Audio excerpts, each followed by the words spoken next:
Yeah, I rather like that music. I just want to do a quick shout out to audiotronics.com, who are kind enough to allow people to share their music and use them. So thank you, Audiotronics. Welcome to this evening's broadcast. My name is Monica Brinkman, but I don't have a heck of a lot to do with this tonight. I want to tell you, all of you who have watched our shows certainly know a gentleman named Kenneth Weene. Kenneth Weene is very talented, but more so than just being talented as an author and a psychologist and many other avenues. Ken cares about the country. He cares about the world. He cares about people more so than anything. So, what we are doing is presenting to you, and this is the first in a series that will be coming, and it's called On the Weene Side, and we're walking on the Weene side this evening with Kenneth. And he's brought to us a gentleman called Michael Shiflett. Now, you have probably seen Michael Shiflett in many, many TV shows, in movies, but you just didn't know who he was because he is a fantastic character actor. I think he can play about anything.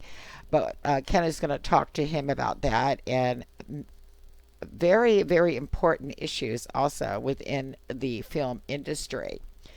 So I just wanted to open this up with a little bit of music from Michael, because Michael Shiflett is also, of all things, a musician. My goodness. And let me get you a picture of Michael up here right now, because there's Michael singing. So before we start the interview with Ken and Mike, let's take a listen to one of Mike's songs. Here you go. This song is called Heartaches Take Time. And don't they take time, folks?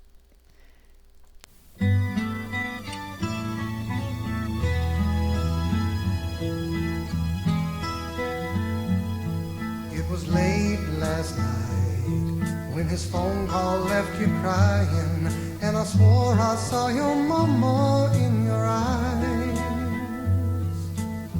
She'd always say first love might last a lifetime, but the one who's left behind will always cry. If tears are all that's left when love is gone, then time must be the healer that helps us carry on.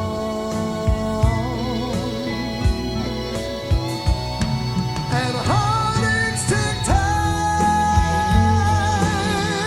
before you find your peace of mind.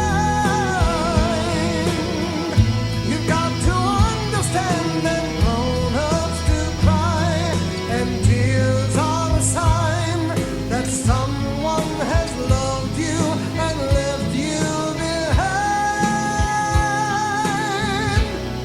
Your heartaches take time.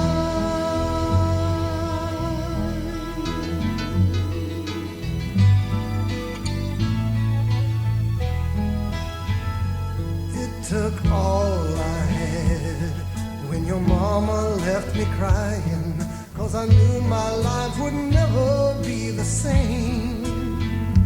My whole world stood still, and I felt my young heart dying when she said, please understand you're not to blame. A love that's true is always free to go to find another lover. Someday you will, I know.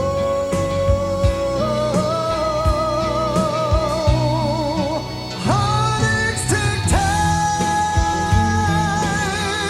before you find your peace of mind.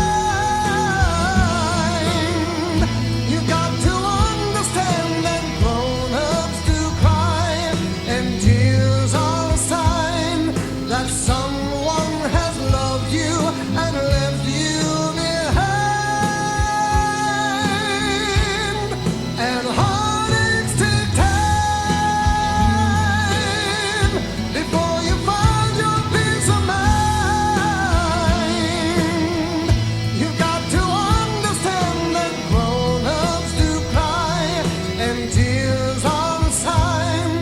Someone has loved you and left you behind.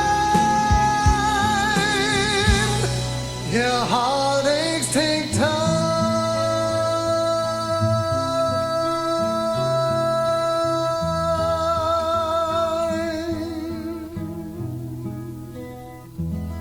Wow, wasn't that beautiful? Thank you, Michael, so much for sharing it with us. At the end of the show, after the interview, we're going to share a little bit of Mike's acting so you can just see and say, oh, yeah, I know that guy. And one more song. But for now, I'm going to turn this whole thing over to Kenneth Weene and Mike Shiflett. In fact, I'm going to get off the air also. So, folks, here you go as we take a walk on the Weene side. And now we are recording on the Weene side. Yeah, And man. we're talking to my friend Mike Shiflett. Mike is an author, an actor. He has been in a few things that I particularly love, starting with one of my all-time cult favorites, The Attack of the Vegan Zombies. Now, I have to admit that cult may only be me. Woo! Got to start somewhere. But he's also been in a few films that you may have heard of. Lincoln, for one. Yay! On television, The Killing Kennedy. Yeah. And a recent movie called Loving, which we're going to be talking about a little bit more in depth tonight. And you also, I believe, were at one time in something called Black Wall Street, which I don't think has been released yet, has it? That's true. And don't forget, Loving While Killing Vegan Zombies, a tribute film. I'm kidding. Loving the Killing of Vegan Zombies. It's a blockbuster. It's got to be great. Mm-hmm. I had to throw that in. And now you're also, speaking of killing, I when I was looking around for stuff to tease you with, Right. I also understand there's a group called Killer Bees. Yes, that's my band. I have a band. I'm a singing drummer. I've been doing it all my life, and I still love it. I've played music forever, and this band is playing a lot of material from my generation, the 60s and 70s. So it's a fun group. It's fun. Cool. And I listened to a little bit of it, and people have to hear you live. They have to go to the Richmond area, right? That's true. That's correct. Yeah. So, yeah. So where are you playing? Let's get that plug right in there. Where can they go? Bless your heart. Well, Richmond, Virginia is where I live, and JJ's Grill, Sunset Grill, Steam Bell Brewery, Kindred Spirit Brewery. Yeah, where else? We've got private parties. We've got the, I can't think of it. I can't think of it. Wild Wing, Buffalo Wild Wings. That's Wow. it. Oh, yeah. Yeah. Okay. And of course, if they look, do you have some music on iTunes and stuff they can find too? Not on iTunes. I have it here on my computer. On your computer. Okay, well, just hack into Mike's computer. No, none. You just access the entire world. Come to my iMac. And, Okay. Now, the thing about Mike's recent film, Loving, is, of course, it's, as I explained to Mike when we were chatting ahead of time, that I'm a little older than he is, and I actually remember the Lovings and the case, the court case, and the spread in Life magazine. But of course, most people aren't as old as I am, and so 14, so, yeah. you're probably a couple of weeks older. So anyway, but this was a big case, and what it consisted of was two people who were very much in love, Richard and Mildred Loving, and they lived in Virginia, and they wanted to get married. No biggie whatsoever, except for one little problem. Little issue. Little issue. Richard was a white man, and Yes. Mildred was a black lady. No! Oh my God! And so that was against the law, right? In Virginia in those days. Against the law. Yes, it was. And so they said, well, we'll go up to Washington, D.C., and we'll get married there where it's legal, and then we can come home and live, and everything will be just fine. Happily ever after. Right. And so they go up, and they get married by a magistrate who in the film is played with great dignity by Mike Shiflett. Oh, bless your heart. Thank you.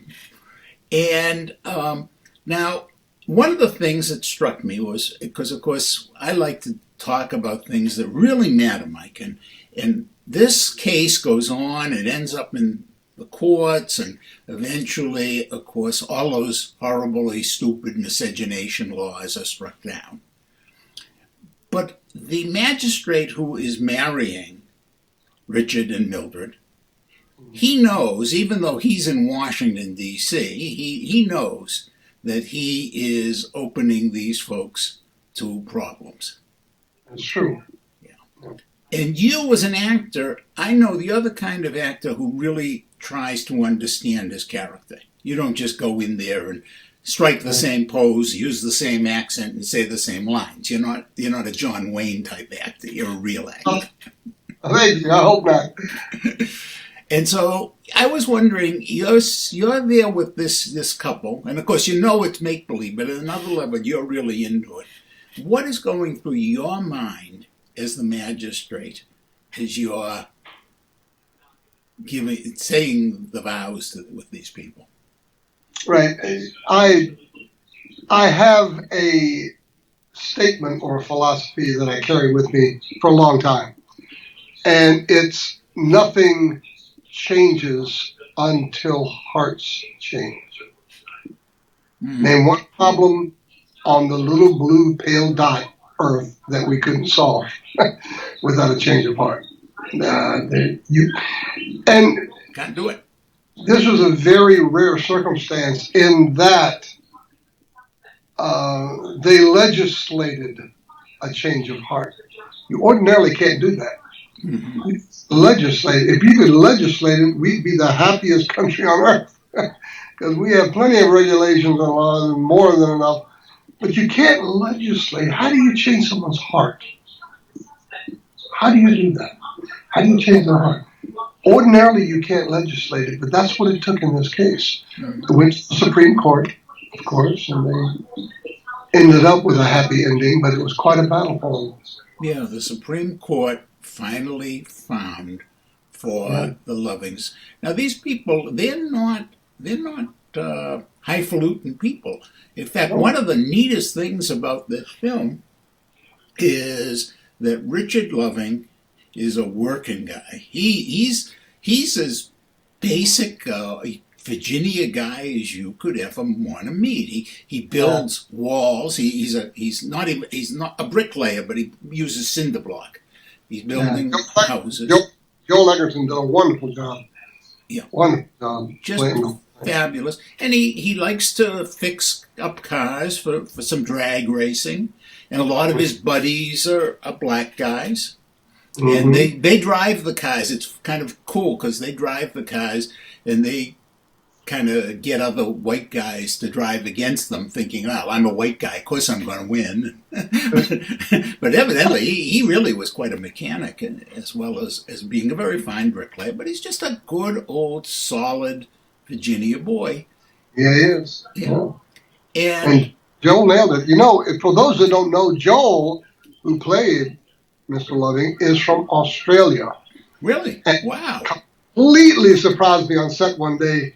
I was coming up to a scene. We had other scenes that didn't quite make it to the movie, but he did an outstanding job. And I went up to him and I said, Joel, that was outstanding. You killed it. It was great. And he looks at me and goes, do you really like it, Mike? He blew me away. He's from Australia. But in the film, you'd never know it. No. No, you certainly would never know. He has the accent and the attitude and the nonverbal. And there is one scene that I particularly love because I could connect so to it, where he is in his home. They're watching television, and there's a photographer from Life magazine. Now, a lot of people won't even remember Life magazine, but Life magazine was the photographic record of the world in those days. And this photographer has come, and he is just taking pictures. Hey, this is how these folks live. And they're watching television, and Richard Loving slowly lays down on his wife's lap. And the thing that is amazing is that there is a photograph in Life magazine of that moment. And of course, one of the things that the director was trying to do was to capture those photographs so we could see them come to life. Mm-hmm. And at that moment, the grace of those two people, realizing at that moment that the intimacy of their relationship is now going to be photographed. The hesitancy with which he lies down, and yet the warmth. It really was a magical moment for me in the film. That was completely Jeff Nichols, the director. Very talented and a young director who's not afraid to follow his instincts, his heart. Mm-hmm. Because there were script changes on the fly in that movie. On the fly. I think that often the best movies have that kind of script changing. Of course, I love Robert Altman's films, and he would just tell people, "Hey, this is what's going to happen now. You go out there and act it." That's right. No script. No script at all. And some of my, besides Attack of the Vegan Zombies, one of my other films that I love is McCabe and Mrs. Miller, which Altman directed. Literally, even putting the crew, the workers who were building the set and stuff, in costume and say, "Hey, if you got something to say, just add it in." And it's like just brilliant movie making. Now, you said something earlier, Mike, and I wanted to make sure we talk a little about this, because I think it's incredibly, incredibly important. Changing people's hearts. Yes. And we can't legislate changes of heart. No. But hearts do change. And one of the vehicles that I think changes hearts more quickly than any other is something called movies. Mm-hmm.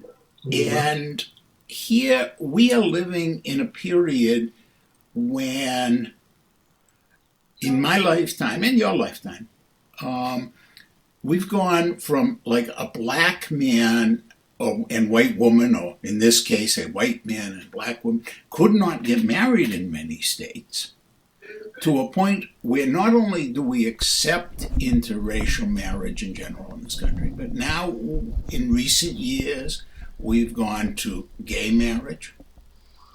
And now in a vast portion of the country, except for North Carolina, of course, we are beginning as a nation to accept transsexual, transgender people and recognize their right to be who they are.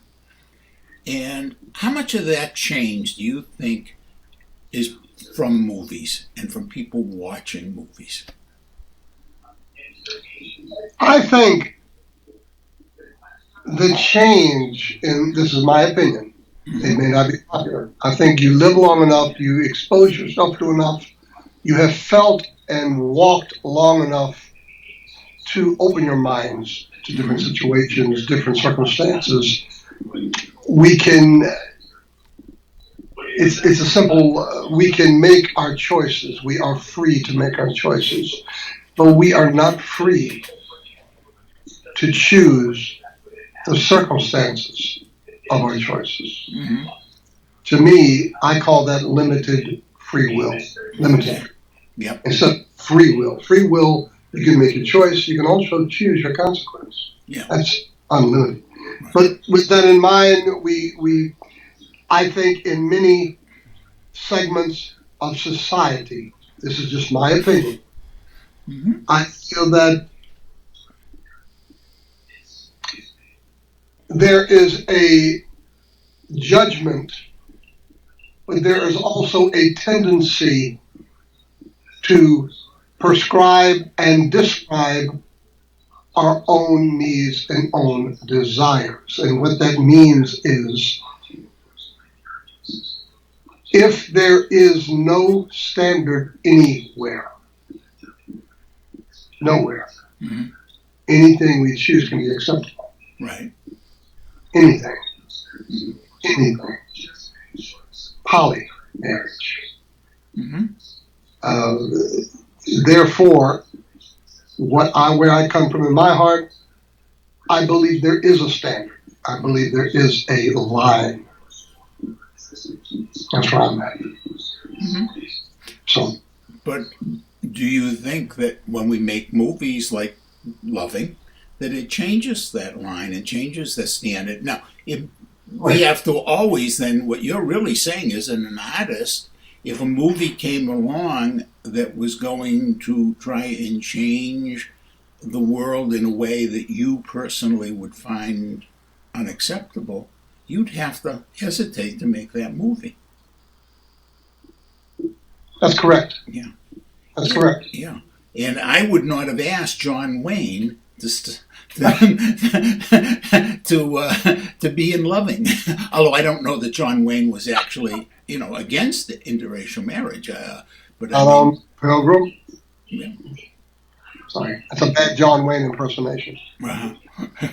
But for example, The Searchers, it's very much an anti-integrationist movie about, if you recall it.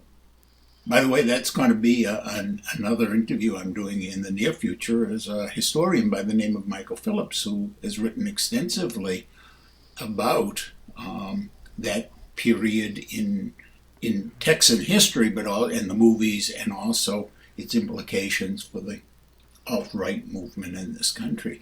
So the question is, of course, how do you know what's right? I mean, ultimately, we always have to come back to that. Now, you mentioned polymarriage, and I live out here in Arizona, where polygamy is actually much more common than people realize. They do it serially so that the children are covered by welfare, and then they divorce, marry the next. But they're really all living together. And of course, we had Warren Jeffs up there in the north of the canyon. And he was, of course. So what, we have to decide. And it is this ongoing set of moral questions, not only in making film, but also in music. All arts, All arts are extremely powerful, extremely influential. Mm-hmm. So I believe there is I don't know if the right word is responsibility, but there has to be a second thought about what you project. Mm-hmm. Again, nothing changes until hearts change. Right. How do you change hearts? How do we learn to love one another? How do we do that? You can legislate that. So, and the arts, if I was standing in front of a room full of great filmmakers, I would tell them, good Lord, you people are changing hearts. You are changing hearts. You people, this room changes hearts. That's amazing. Yeah. When you legislate it, but you have the power to change hearts. That's a really responsible position. Yeah. So let me And ask you, what movie has most affected your heart? A movie that you watched as a kid or as a young adult or whatever? the first one I remember really being moved by was Gone with the Wind. Hmm. That tremendous Delef Zanuck. Wow. Yeah, it was huge, and the consideration of such a human waste of life and brother against brother, and it was devastating to me initially. Of Mm-hmm. course, I grew up. My mother always took me to the latest, greatest Disney films. I love the romance of just pick one. There's many. Sleepless in Seattle. Okay. I love the romance of that. I love. I think Anthony Hopkins is one of the greatest gifts we have. Oh, God, yes. Wonderful. Anthony Hopkins and Robert Duvall, who is a Virginia man, by the way. He lives there. Yeah. Organic farmer. They are both brilliant actors. Yeah. So I guess that pretty much answers the question. Mm-hmm. Certainly does. Now, do you ever do? I know you've done film, and I know you've done television. Have you ever done any stage work?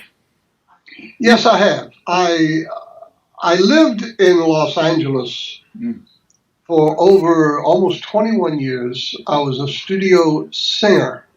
I played music and sang, and I have worked with people you would know, and I have sung.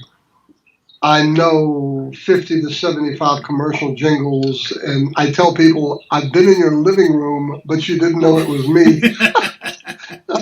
I had no desire to act, none, no desire to act. I just completely lost in music and singing.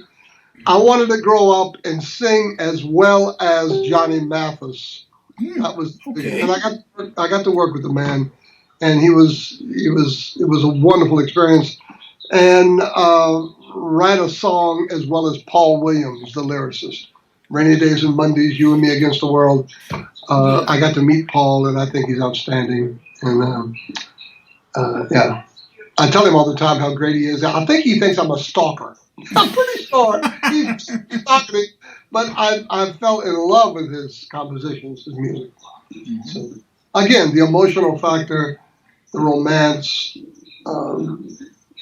Paul has his own definition for his songs I won't get into. But those aspects. I was in LA. I came home. My mother was ill. I wanted to spend time with her, take care of her, which I did for about 5 years before I lost her. And I went and auditioned for a local play in a local theater just to see what it felt like. And when I went in after having stood in front of perfect strangers all my life and singing, the fear wasn't there. I didn't have to fear. So I did what I thought was okay. I ended up getting this real Archie Bunker type husband role who yelled at his wife a lot and was always real boisterous. And, I ended up getting a role in a play called Greetings, a Christmas play called Greetings. I've done outdoor drama work in Virginia Beach with The First Landing, 1607, The First Landing, another period piece, because some of the first ships landed here in Virginia. Williamsburg Music Theater, doing that as well. So, yeah. Great memories, great experiences. I would think so. Afraid any of them. Yeah. Great stuff.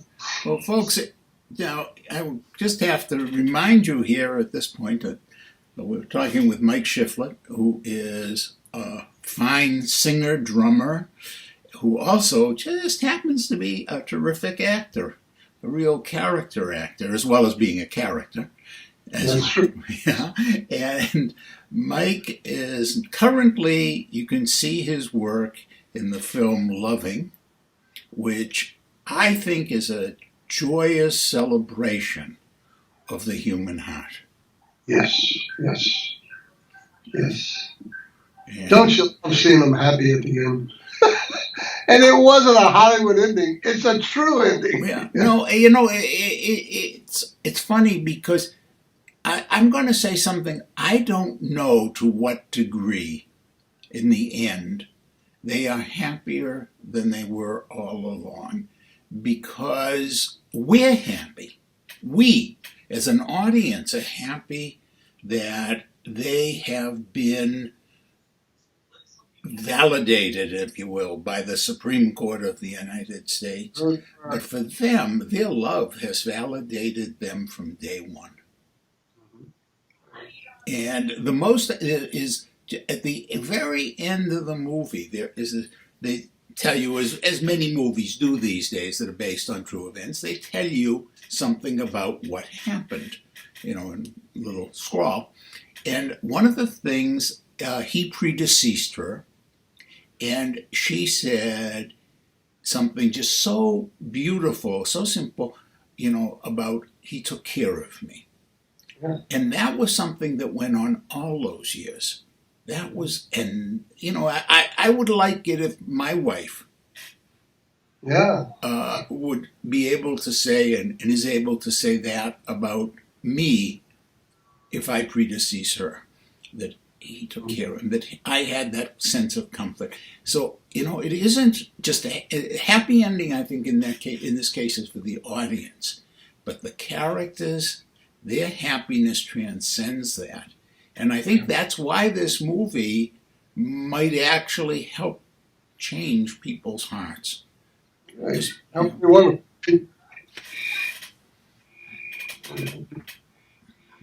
So, Mike, I wanted to thank you so much for joining me today. And I want to tell folks, look for this guy. And remember, you want to look for the Killer Bees, because that's a really neat group down there in Richmond. Wish I lived closer. A little far for me to travel, but I did really enjoy listening to your music. And I do hope you guys are going to put some stuff out there, and, so the public in general can catch it. We are currently working on that. And the door is always open, Ken. I've got room, so come. Okay. Well, now that's an invitation.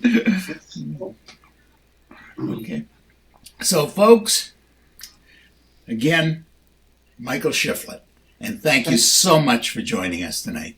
You, buddy. You take care. Happy New Year. And to you, man. Well, folks, that was Kenneth Weene and Michael Shiflett. And I wanted to show you a little bit of Michael's acting abilities. So I'm going to put something up right now. And this is his role as Joseph in a film called Anna and Thomas. Take a listen. When I first saw you, I wanted to walk you home and get to know who you are. I wanted to hear you say my name, find out what you like, where you live. I seem to have learned a great deal more about compassion after all these years. Your heart can beat fast or slow and still lack so many things.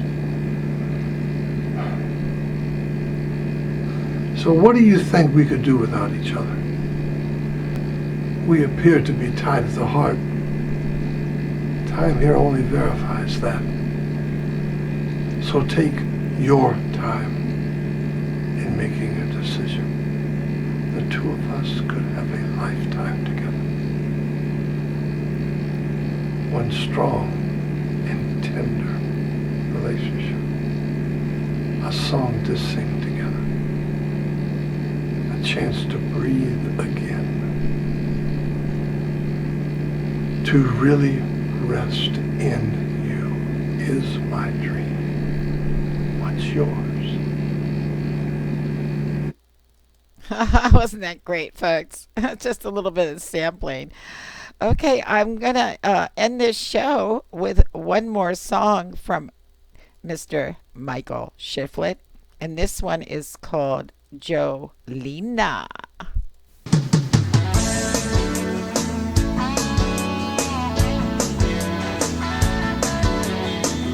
try to keep it simple, 'cause that's the way that I wanna be. Something that I can't deny, that Virginia boy hidden in me. But then I met me a woman with a heart just as hard as coal, and a way to leave me hanging when my heart's hung down. All my friends said I told you so. Oh, mercy, Jolene, how can you be so cruel? You had my heart believing we had a lifetime of me and you. When you walk in the door, you'll be late again. But what's a boy gonna do? Oh, mercy, Jolene, 'cause I'm still in love, still in love, still in love with you.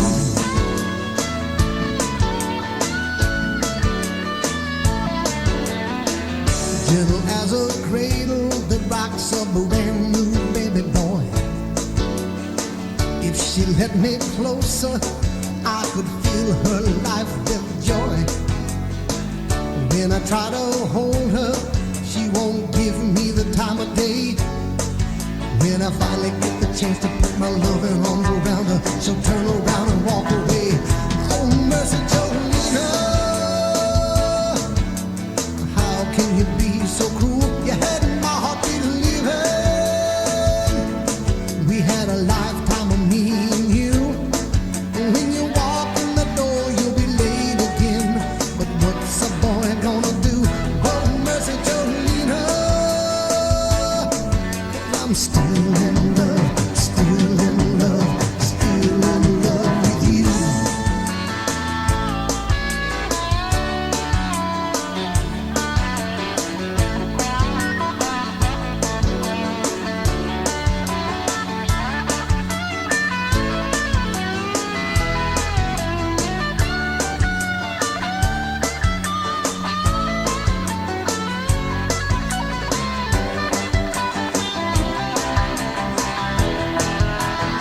Whoa, mercy, Jolene, how can you be so cruel? You had my heart believing